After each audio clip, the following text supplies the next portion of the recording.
দেখো, কাকি আমাকে এই সাদা পেজটা দিয়ে বলছে যে এর মধ্যে কিছু এঁকে দিতে, কারণ বোনের হাতের কাজ।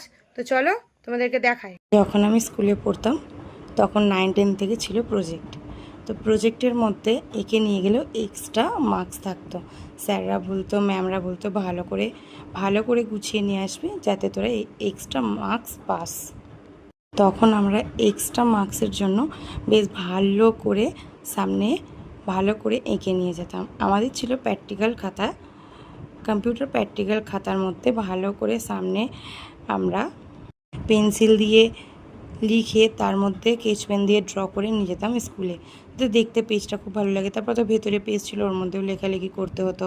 সত্যি স্কুল লাইফটা খুব মিস করি, কারণ স্কুল লাইফে বন্ধুদের সাথে মারামারি করে, ঝগড়া করা, টিফিন কাড়াকাড়ি করে খাওয়া, সেই দিনগুলো সত্যি খুব মিস করি। তারপর তো স্কুল শেষ করে কলেজে গেলাম, তখন তো সব কিছু অনলাইন, আর তো হাতে আঁকা হতো না। তো তারপরে সুযোগটা পেয়েছি, তো প্রথমে এইটা এঁকেছি, তারপরে এই কলকাটা এঁকেছি, মাঝখানটা ফাঁকায় রেখেছি কারণ ওখানে নাম, স্কুলের আরও বাদবাকি যা যা হয় সেগুলো লেখা থাকবে। তো কেমন লাগলো জানিও। টাটা।